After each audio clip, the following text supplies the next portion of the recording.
Rahel. Namanya Rahel. Sampean? Aisyah. Aisyah. Sampean tadi siapa? Naila. Isa. Rifan. Elsa. Jangan sedih-sedih mulu.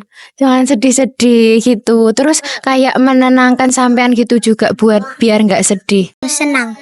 Oh, senang. Jadi sampean cerita soal senang, temannya itu juga ikut senang gitu. Naila pernah cerita ke temannya nggak waktu senang atau sedih? Aku senang. Biasanya cerita senang soal apa sampean? Dapat hadiah gitu atau apa?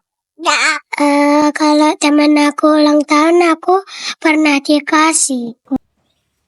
Nggak pernah. Adik pernah senangnya kayak gimana? Dapat hadiah atau dapat sesuatu atau jajan gitu nggak dari temannya? Pernah. Biasanya Revan siapa sing diajak bicara ketika merasa sedih atau senang? Temannya. Ibu. Ibu. Ketika Elsa cerita tentang sedih, ibunya gimana? Ya Allah. Kalau senang? Masya Allah. Kan teman dekatnya Rahel. Rahel punya teman dekat gak? Punya. Siapa namanya? Aisyah. Aisyah juga. Bisa berteman satu sama lain. Soalnya baik dia. Teman bermain sama teman belajar juga. Iya. Kalau Aisyah suka Rahel kenapa? Baik. Baik juga. Biasanya kalau hal baik yang dilakukan Rahel itu apa? Pernah dikasih jajan. Oh, pernah dikasih jajan. Punya teman dekat? Namanya siapa? Mas Jaki. Mas Jaki. Mas Jaki. Sampean suka temenan sama Mas Jaki karena apa? Mas Jaki baik. Mas Jaki baik. Bisa dikasih contoh baiknya kayak gimana? Kayak kasih jajan atau nemenin Iza bermain atau apa? Temannya aku bermain. Oh, biasanya teman bermainnya sama Mas Jaki juga. Kalau temannya di sekolah? Kenzo. Kenzo. Saman kok iso nyaman sama Kenzo itu gara-gara apa? Baik. Seru. Oh, seru. Adik Elsa punya teman dekat nggak? Punya. Siapa? Anin. Paling dekat di sekolah. Ara. Kenapa adik bisa nyaman sama Ara dan juga Karin? Alasannya apa? Suka bermain. Suka berbagi. Memisahkan. Biasanya juga ada di sekolah yang bertengkar gitu. Ada. Ada. Kalau Ais gimana kalau ada yang bertengkar? Dipisahin. Naila pernah lihat orang bertengkar nggak? Karena kalau ada orang bertengkar, aku bilangin bu guru. Oh, bilangin bu guru. Bilangnya gimana kalau boleh tahu? Bu, ada yang tukaran. Terus misalnya ada yang berkata kotor gitu nggak? Ada. Ada. Temannya Naila juga ada yang berkata kotor. Ada. Terus Naila gimana? Aku bilangin bu guru. Bilang bu guru juga. Za pas di sekolah pernah ngelihat temannya bertengkar nggak? Pernah. Pernah. Berkata kotor juga pernah. Kalau Iza pernah ngelihat biasanya Iza ngapain? Nolong. Menolong. Jadi yang jahat itu kayak ngejahatin teman yang lain gitu. Terus Iza nolong. Revan biasanya melakukan apa lihat temannya bertengkar? Menghentikannya. Menghentikannya, melerai, Hentikan. dihentikan.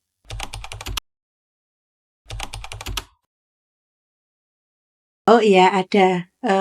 Biasanya saling cerita di malam atau kalau setiap minggu itu quality time-nya sama anak dan keluarga yang lain. Ya, sering terlibat langsung, contohnya kalau sedang main HP, lihat vlog itu selalu saya awasi apa yang dilihat anak. Enggak diingatkan. Diingatkan kalau kesalahannya itu agak aneh ya dikasih hukuman. Oh iya, tentu ada, tapi tidak dengan cara kasar. Itu dengan cara pelan-pelan yang membuat anak itu bisa masuk ke logikanya dan bisa diterima. Jadi anak tidak akan melakukan kegiatan itu dengan alasan yang positif. Semisal anakku melakukan kesalahan toh, terus gitu aku gini, jangan diulangi ya kak, itu tidak baik, itu gini dia mesti oh iya ya aku ndak mulai kesalahan itu lagi gitu. Tapi kalau nanti aku marah, aku bentak-bentak, dia mesti ikut bentak. Kan juga kasihan ya Mbak, misal dibentak nanti mentalnya anak juga gimana gitu toh. Gitu.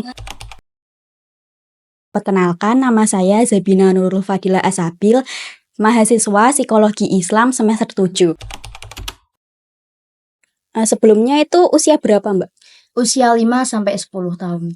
Nah, jadi anak pada usia 5 tahunan itu kan berada pada tahap perkembangan praoperasional dari menurut teorinya Piaget.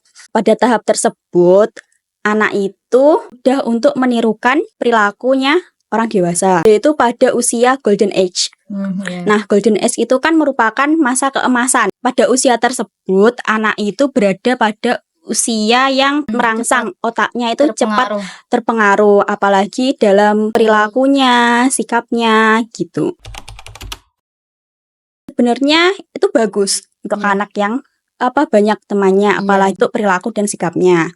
Karena dari agen sosialisasinya atau interaksi dengan teman-temannya itu, maka si anak itu dapat membentuk perilaku dan sikap dari meniru perilakunya orang-orang tersebut.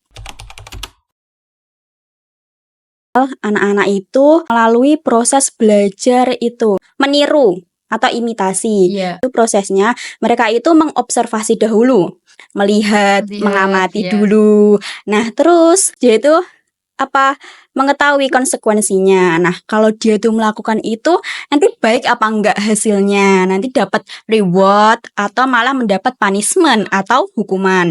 Kemudian kalau dirasa itu memang berpengaruh positif pada anak itu, maka dia akan menirukan perilaku yang dicontohkan oleh anak tersebut atau titik contohnya itu. Nah, maka dari itu, komunikasi interpersonal itu dapat sebagai suatu bentuk untuk bagaimana anak itu memahami ekspresi wajah, terus nada bicara, ataupun bahasa tubuh. Dan juga dapat memunculkan nilai dan norma seperti bila minta maaf, terus sopan santun, dan lain sebagainya.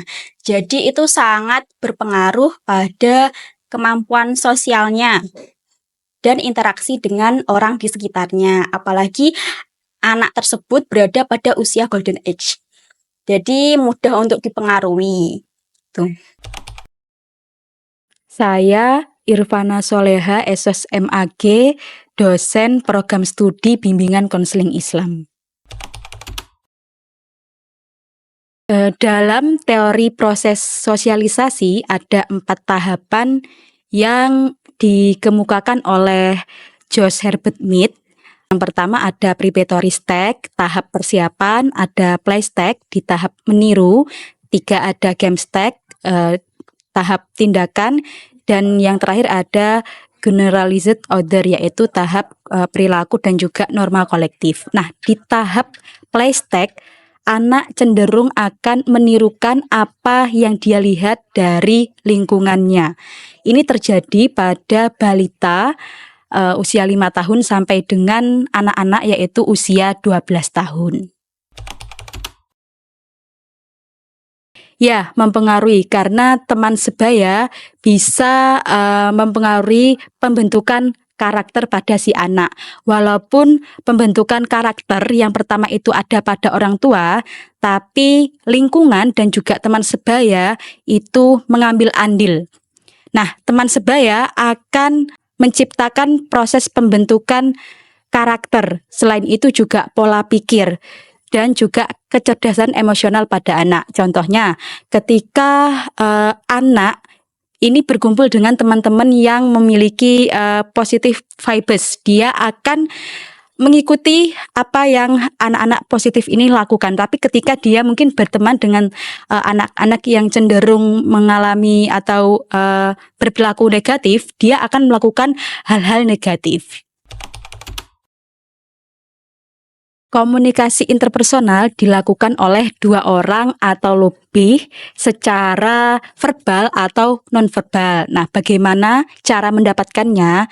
Dengan menonton film, belajar atau diskusi di kelas, dan juga dengan bahasa. Nah, contohnya, anak yang suka menonton film superhero tidak menutup kemungkinan karakter yang ada dalam superhero itu nantinya akan ditiru oleh si anak tersebut. Contoh lagi, bahasa. Anak yang sekolah di international school cenderung bisa berbahasa Inggris karena lingkungan sekitarnya berbahasa Inggris. Nah, beda lagi dengan anak yang bersekolah di sekolah non internasional. Bahasanya mungkin akan berbahasa Indonesia dan mungkin akan berbahasa Jawa. Ya bisa, karena ketika si anak berkomunikasi dengan teman sebayanya, si anak ini akan merekam di otak mereka yang akhirnya menjadikan pola pikir. Bagaimana cara melakukan sesuatu, bertindak, dan juga menyelesaikan masalah yang terjadi di sekitar mereka.